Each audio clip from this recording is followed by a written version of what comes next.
Bismillahirrahmanirrahim. Assalamualaikum warahmatullahi wabarakatuh. Sampurasun. Perkenalkan, nama saya Ihsan.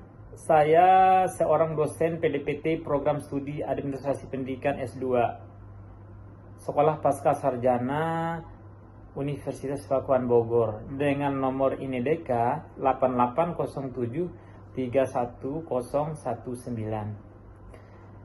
Pada semester ini, saya mengampu mata kuliah Supervisi dan Pembinaan Mutu Pendidikan dengan bobot 3 SKS dengan jumlah mahasiswa 20 orang. Dalam mata kuliah ini, telah dilakukan kontrak antara mahasiswa dan dosen berdasarkan visi dan misi perguruan tinggi, bahkan visi program pasca sarjana. Sebagai visi keilmuan adalah menciptakan pendidik yang profesional di bidangnya. Adapun capaian pembelajaran mata kuliah Supervisi dan Pembinaan Mutu Pendidikan ini adalah mahasiswa mampu mengevaluasi konsep dan teori supervisi pendidikan. Yang kedua, mahasiswa mampu membuat model dan teknik supervisi pendidikan. Kemudian yang ketiga, mahasiswa mampu mendesain aplikasi supervisi pendidikan dan menginvestigasi konsep-konsep penjaminan mutu setelahnya. Bagi selama menunaikan ibadah puasa, kemudian teman-teman yang bersiap-siap habis sholat asar, saya persilakan untuk bergabung. Hari ini kita presentasi kelompok ya. Untuk kesempatan hari ini adalah kelompok 3 yang akan mempresentasikan tentang salah satu jenis supervisi, mungkin supervisi klinis mungkin, yang mereka beri judul, nanti kita lihat bersama-sama. Yuk mulai, silakan. Oke, izin share ya Pak Ihsan dan teman-teman. Ini kebetulan personel saya masih kurang satu ini Pak, Mas Fatur, sambil berjalan aja kali Pak ya. Ya. Mungkin sedang sholat beliau katanya tadi. Oke, sebentar saya akan izin share dulu. Sudah muncul belum teman-teman? Pak Ihsan dan sudah bisa sudah ya. Kelihatan foto saya ya Pak Ihsan. Ganteng. Satunya cantik, satunya ini kepala sekolah di atas nih kayaknya. Fatur Rahman. Oke. Bismillahirrahmanirrahim. Assalamualaikum warahmatullahi wabarakatuh. Waalaikumsalam warahmatullahi wabarakatuh. Sebelumnya izinkan saya dan teman-teman ya untuk menjelaskan atau memaparkan materi kami yang akan kami sampaikan pada sore hari ini. Kemudian juga yang saya hormati sebelumnya Pak Dr. Ihsan MPD selaku dosen pengampu. Di sini kami membahas tentang materi supervisi baru dalam dunia pendidikan, ya Pak Ihsan dan kawan-kawan sekalian. Supervisi baru dalam dunia pendidikan sebelumnya akan disampaikan dulu oleh Bu Nurul untuk yang mempresentasi pertama. Kepada Bu Nurul, dipersilahkan. Baik, terima kasih Pak Polri, terima kasih Pak Ihsan dan teman-teman semua. Nah, di sini kami bertiga sudah mendiskusikan tentang supervisi baru. Di sini saya menyampaikan yang pertama adalah tentang supervisi pendidikan, di mana dalam supervisi pendidikan ini adalah suatu proses penting yang dilakukan oleh supervisor atau pengawas pendidikan untuk memastikan bahwa kualitas pembelajaran dan kinerja guru atau tenaga pendidikan itu sudah baik atau belum. Nah, jadi di sini dalam supervisi pendidikan itu memastikan apakah pada saat pembelajaran itu sudah sesuai dengan harapan atau belum. Lanjut Pak Fauzi.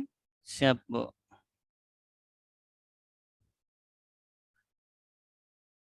Sudah, Bu? Sudah. Kemudian tujuan supervisi di sini untuk memastikan bahwa pembelajaran berlangsung efektif dan efisien, serta memberikan umpan balik yang konstruktif dan positif kepada guru dan tenaga pendidikan agar mereka dapat meningkatkan kualitas pembelajaran. Ini menurut Gentur tahun 2011. Bahwa di sini pembelajaran akan efektif dan efisien itu tergantung dari gurunya juga. Dan untuk meningkatkan pembelajaran itu bisa efektif atau tidak, itu diperlukan suatu supervisi agar terjaga kualitas pembelajaran kita. Kemudian supervisi baru, di sini ada cirinya.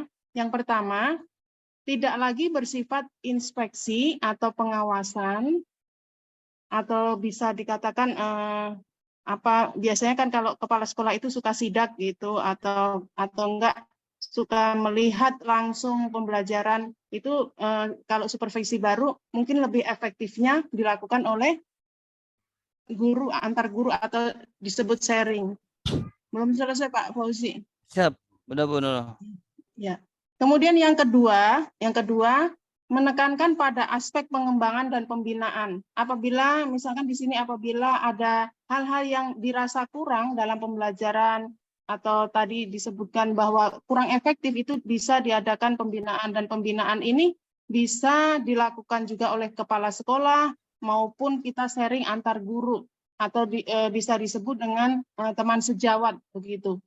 Kemudian yang ketiga, lebih melibatkan guru, tenaga pendidik, dan bahkan siswa sebagai bagian dari proses supervisi. Ini menurut Hartoyo tahun 2006. Di sini siswa juga bisa menjadi patokan. Misalkan hasil dari pembelajaran siswa itu kurang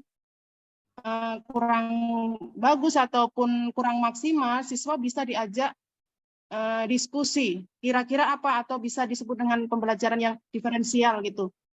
Mengadopsi apa keinginan siswa ataupun apa yang diharapkan siswa dalam pembelajaran itu bisa kita adopt. Misalkan pada siang hari, misalkan agar pembelajaran tetap efektif, apa sih keinginan siswa yang bisa meningkatkan kemauan siswa untuk belajar? Misalkan menggunakan HP, silahkan menggunakan HP, membuka YouTube yang masih dalam koridor tujuan pembelajaran itu bisa tercapai. Selanjutnya dilanjutkan oleh Pak Fauzi. Silakan Pak Fauzi. Oke, terima kasih Bu Nurul. Oke, Bapak Ibu sekalian dan Pak Ihsan yang saya hormati, kita berbicara tentang supervisi baru, maka kita atau biasa kita kenal dengan supervisi modern, maka tidak jauh dari teknologi, apalagi di era digital seperti ini gitu ya. Makanya supervisi baru juga dikenal dengan supervisi modern. Salah satunya adalah memanfaatkan teknologi informasi dan komunikasi dalam proses supervisi. Ya, kemudian dengan berbasis teknologi juga dapat melakukan self assessment atau melakukan supervisinya dari jarak jauh gitu. Misalkan kemarin ya, selama 3 tahun kan pandemi, nggak mungkin datang langsung supervisornya. Maka dia bisa gitu kan dengan aplikasi mensupervisi dari jarak jauh. Nah, inilah supervisi berbasis teknologi atau supervisi modern. Kemudian memanfaatkan aplikasi atau software khusus yang dapat membantu dalam proses supervisi. Banyak ya sekarang contoh-contohnya aplikasi, software-software yang menunjang supervisi atau membantu proses supervisi seperti itu. Itu supervisi berbasis teknologi. Kemudian selanjutnya, sebentar Pak ya. Tujuan supervisi baru dalam pendidikan. Nah, menurut Muslim, ya tujuan supervisi baru itu apa sih? Yang pertama, memberikan feedback atau umpan balik yang positif dan konstruktif kepada guru dan tenaga pendidikan. Jadi, sebagaimana tadi disampaikan Bu Nurul, tidak hanya mengontrol, mengawasi, tapi ada feedback gitu, ada umpan balik pembinaan setelah pelaksanaan supervisi itu sendiri. Kemudian yang kedua, mengembangkan keterampilan dan pengetahuan guru dan tenaga pendidikan melalui program pelatihan pengembangan. Jadi supervisi ini tidak hanya kepada guru ya, Bapak Ibu sekalian, juga supervisi kepada tenaga pendidikan bisa, misalkan staf TU dan sebagainya. Nah, dengan supervisi baru ini, maka ada refleksi selanjutnya, yaitu mengembangkan keterampilannya melalui pembinaan tadi atau pelatihan. Selanjutnya adalah meningkatkan efektivitas dan efisiensi sistem pendidikan, dan meningkatkan partisipasi dan keterlibatan siswa. Lagi-lagi siswa dilibatkan dalam proses pembelajaran ya. Apalagi di pembelajaran kurikulum baru ini ya, Artinya guru tidak hanya menjadi fasilitator gitu loh. Jadi pembelajaran lebih kepada student center, bukan teacher center lagi gitu di kurikulum baru, kurikulum Merdeka yang baru ini. Kemudian meningkatkan kepemimpinan dan manajemen sekolah. Itu adalah beberapa tujuan supervisi baru menurut Muslim. Selanjutnya, Bapak Ibu sekalian,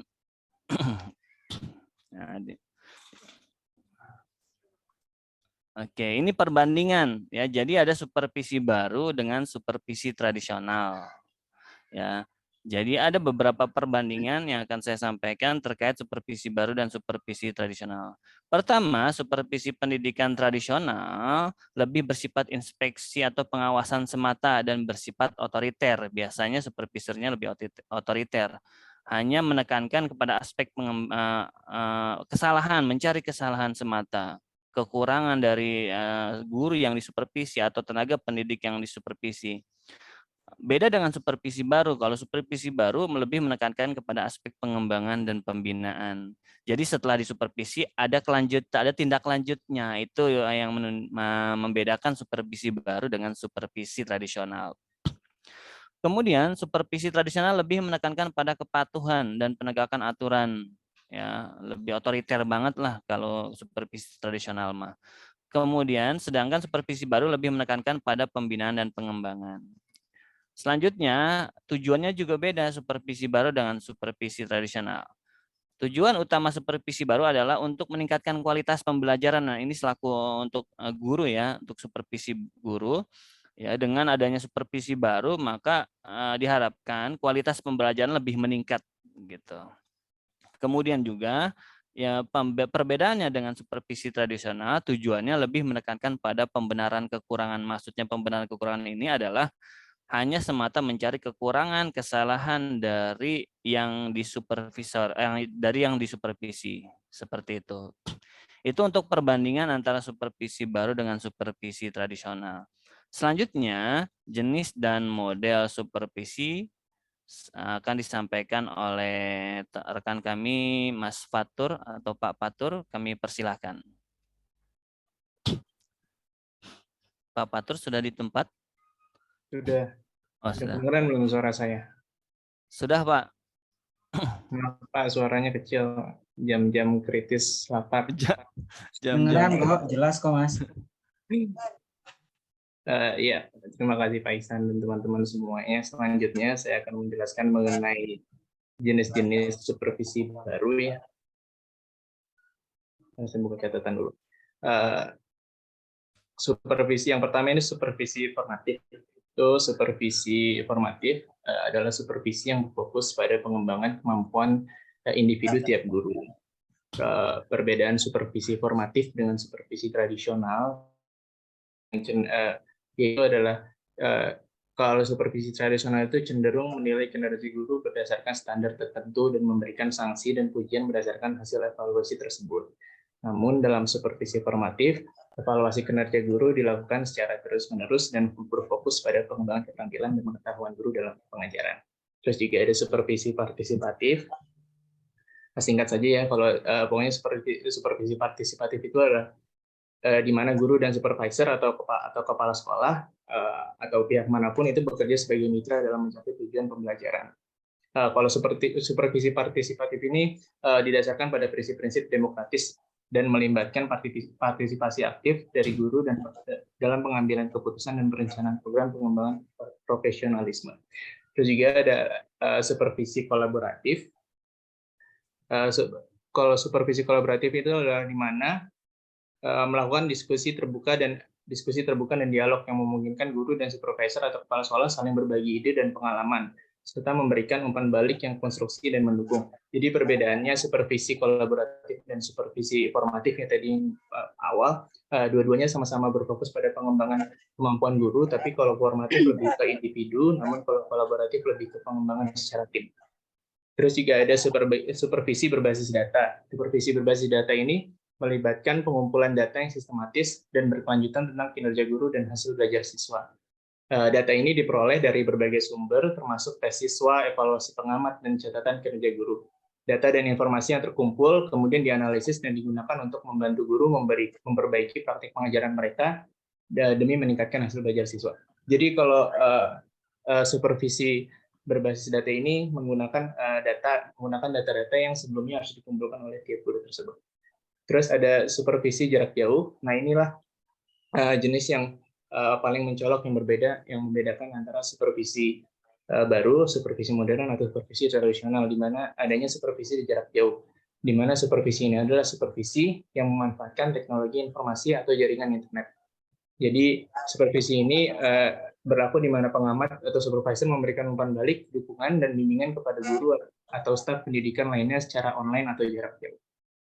Itu bisa menggunakan video konferensi, aplikasi pesan instan, email, pokoknya yang menggunakan teknologi informasi dan komunikasi. Terus juga ada supervisi portofolio.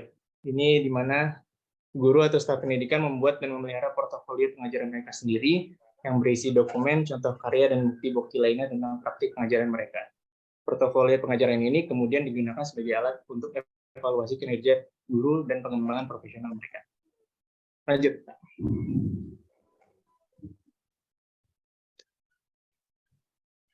Ya, setelah tadi jenis-jenis, ini ada beberapa model pendekatan supervisi baru ya. Kemarin juga sudah disinggung sedikit, ada beberapa model pendekatan yang sudah disinggung sedikit sama Pak Ihsan. Yang pertama ada supervisi klinis. Supervisi klinis itu jenis supervisi di mana seorang supervisor atau pengamat secara langsung mengamati praktik pengajaran seorang guru atau karyawan di dalam kelas atau lingkungan kerja mereka. Terus juga ada supervisi instruksional, atau di mana pengamat atau supervisor memberikan dukungan dan umpan balik kepada guru dan staf pendidikan untuk membantu mereka mencapai tujuan pembelajaran. Terus juga ada supervisi kolaboratif yang kurang lebih secara definisi sama dengan yang tadi jenis ya, di mana intinya adalah untuk ini mengidentifikasi kebutuhan pengembangan dari guru tersebut, memperbaiki praktik pengajaran dan demi mencapai tujuan pembelajaran. Terus juga ada supervisi reflektif, di mana jenis supervisi di mana guru dan staf pendidikan ini secara aktif merefleksikan dan memeriksa praktik pengajaran mereka sendiri.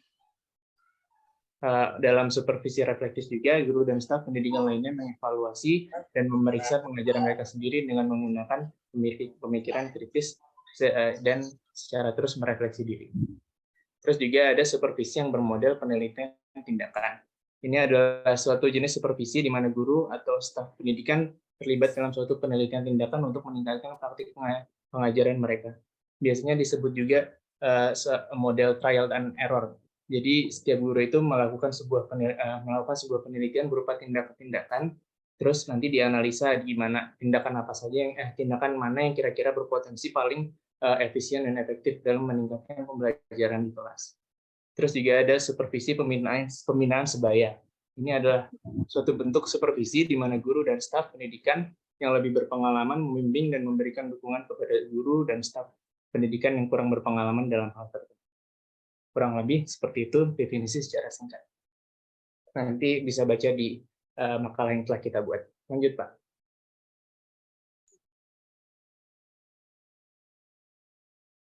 Oke. Baik. Oke, terus kelebihan, ini kita nggak akan berbicara mengenai kelebihan dari satu model atau satu jenis, ya kita langsung berbicara kelebihan dan kekurangan supervisi baru saja dan dibandingkan dengan supervisi tradisional. Yang pertama kelebihannya tentunya meningkatkan kinerja guru dan kualitas pembelajaran, terus memperbaiki hubungan antara guru dan supervisor, meningkatkan partisipasi siswa, lebih inklusif, dan tentunya memanfaatkan teknologi informasi dan komunikasi. Untuk kekurangannya pun kurang lebih adalah memerlukan waktu dan sumber daya yang cukup, terus juga membutuhkan keterampilan khusus, memerlukan komitmen yang kuat, dan tidak semua guru menerima dengan baik.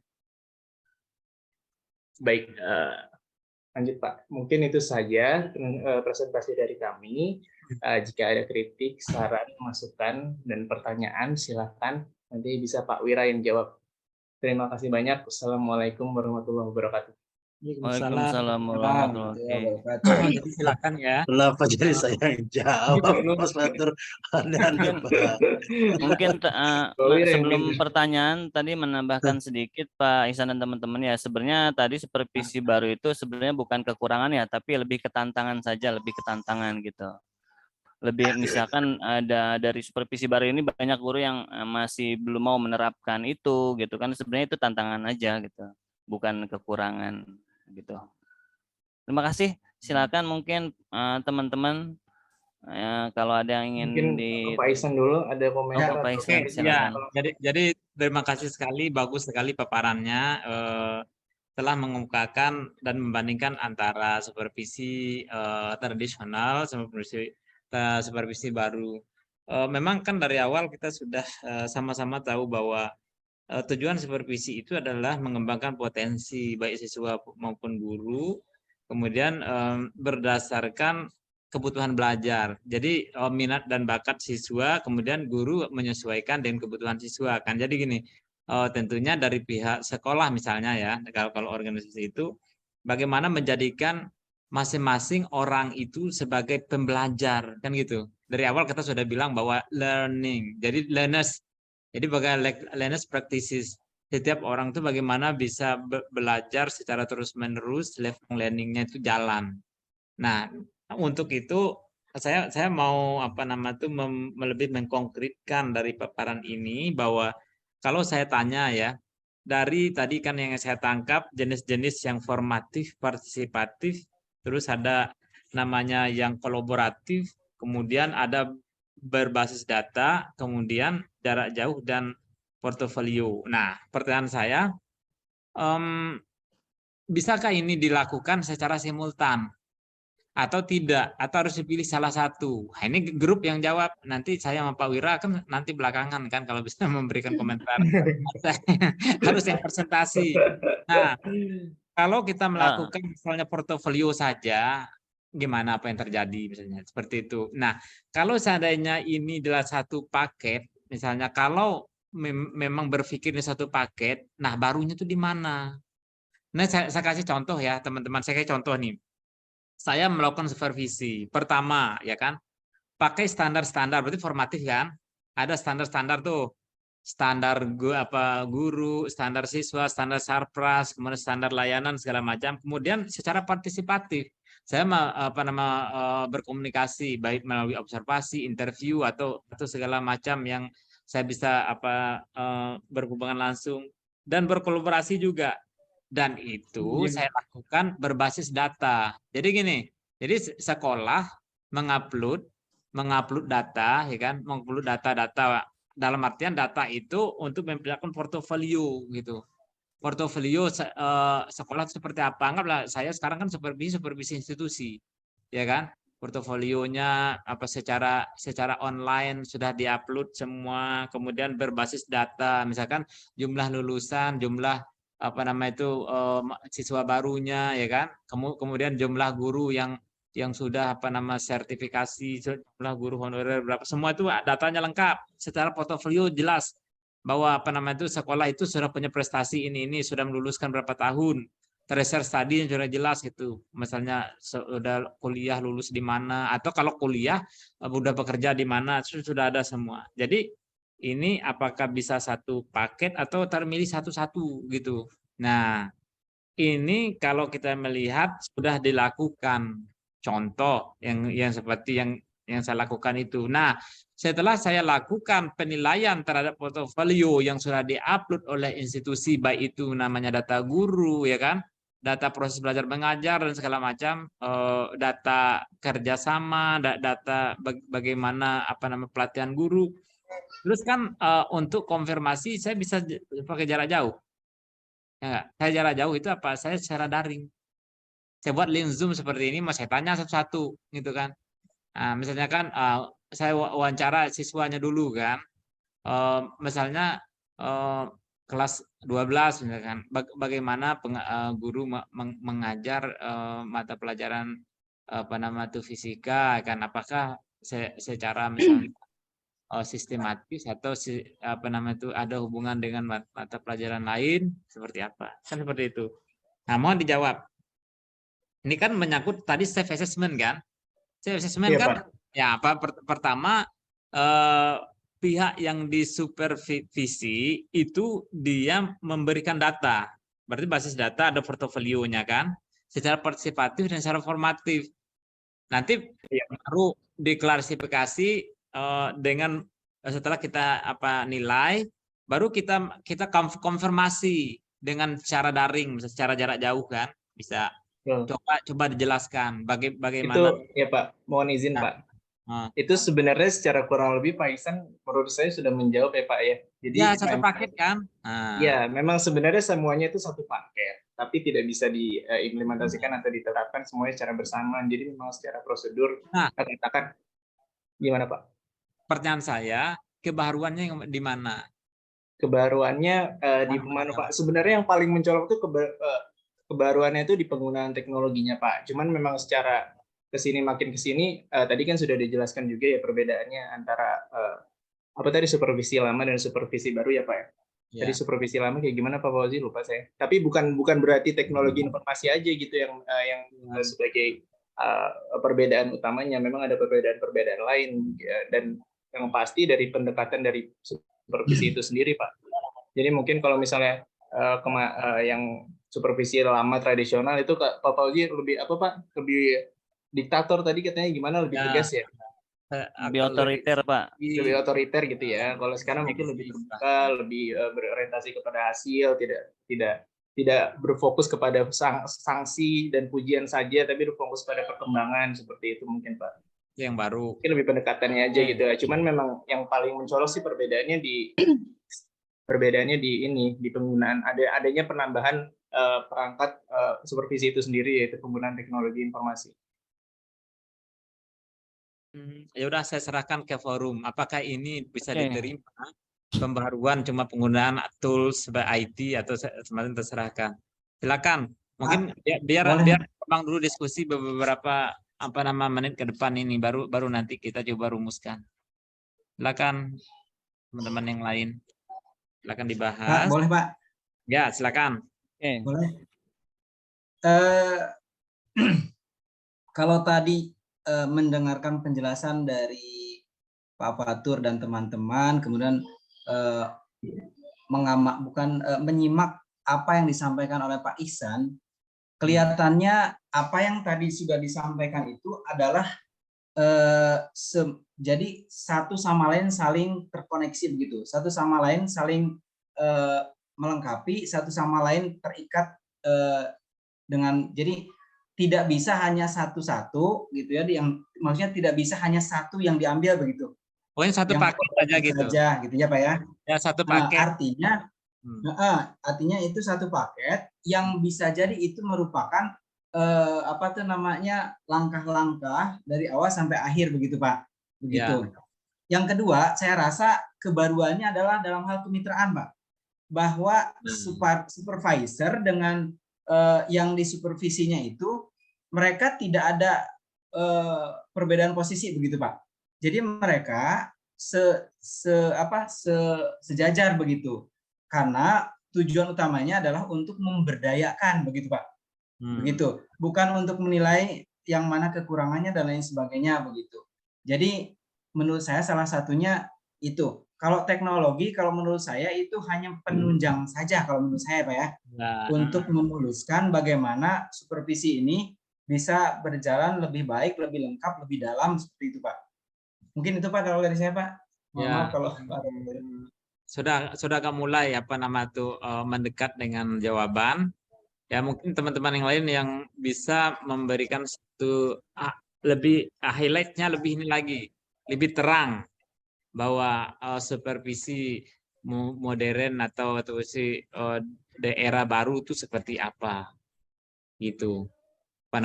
Kalau udah dari pemakalah atau dari yang mempresentasikan tadi sudah lengkap sebenarnya memberikan kisi-kisi kepada kita kan.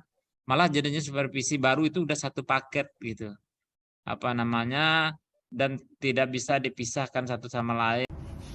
Demikianlah video pembelajaran kami kali ini dengan topik supervisi baru dalam pendidikan. Jangan lupa subscribe. Terima kasih atas telah menonton video kami ini. Wassalamualaikum warahmatullahi wabarakatuh.